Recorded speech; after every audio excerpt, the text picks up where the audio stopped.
Ce livre s'intitule « Économie poétique ». Les auteurs sont Romain de Missy et moi-même, Thomas Demoulin. La lecture de ce livre permet de faire la rencontre de personnes remarquables. Il y a 10 singularités. La première partie du livre, c'est ça, c'est 10 voix d'EFC. Et le titre est au pluriel lui-même, de Économie poétique. C'est pour ça que c'est au pluriel. Le livre de l'EFC ne pouvait pas être un traité. Et ça, je pense que c'est aussi l'intuition des économistes au départ, de Romain en particulier. Vouloir écrire un traité sur l'EFC, c'est tuer la bête. C'est l'enfermer. Chez tous les témoins, c'est surtout une réponse à la souffrance parce que ça rapporte un petit peu de mouvement. On s'est souvent posé comme question, qu'est-ce qui fait que les gens ils se mettent en mouvement ou pas sur les questions de modèle économique? Et en fait, ça passe beaucoup par l'affect, cette histoire-là. Donc, c'est difficile à saisir. Et je crois que là, il y a un truc intéressant avec la poésie, parce que la poésie essaye d'être au plus près de ce mouvement, c'est-à-dire mettre en mots, mais avec un mot qui n'enferme pas. Et voilà, la littérature, la poésie, c'est des choses qui peuvent sacrément affecter ceux qui sont férus de littérature ou de poésie. On sait qu'il va falloir qu'on passe par d'autres canaux d'affect pour pouvoir mettre en mouvement le plus de monde possible. Mais voilà, on avait aussi, en termes de ressources disponibles dans l'écosystème, un poète, un économiste qui se font confiance, se comprennent, maîtrisent les enjeux de nouveaux modèles économiques.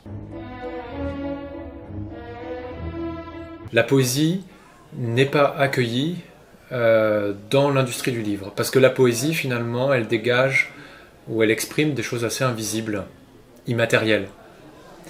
Et quand j'ai dit ça à un économiste comme Romain, l'immatériel qu'il y a dans la poésie, il n'est pas accueilli. Cette notion d'immatériel lui a fait tilt. Il a dit,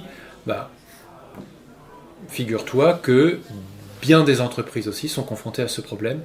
Leur travail est bourré d'immatériel et elles savent que la valeur, elle est là, mais elles ne parviennent pas à le montrer, le révéler. Ce que t'apprend l'exercice de l'écriture poétique, plus encore que celle de la prose, c'est l'écoute. C'est en écoutant progressivement les témoignages que je me suis rendu compte qu'eux aussi produisaient de l'écoute avec leurs partenaires. Parfois, ils n'osaient même plus dire clients, puisqu'il y a cette intrication de la production et de la consommation en même temps. On voit bien que ça dépasse les enjeux uniquement financiers, mais qu'il y en a beaucoup d'autres. J'ai même eu du mal presque au début, avant le livre, à comprendre que ce qu'embrassait Romain, c'était bien sous un regard d'économiste, parce que je suis, et nous sommes, de cette génération qui a réduit l'économie à la finance essentiellement. Et on avait perdu cette conception beaucoup plus riche de l'économie. Et la deuxième partie du livre, elle est purement relationnelle, puisqu'on a choisi finalement de publier les lettres que Romain m'écrivait régulièrement en recevant mes propres lettres ou mes textes.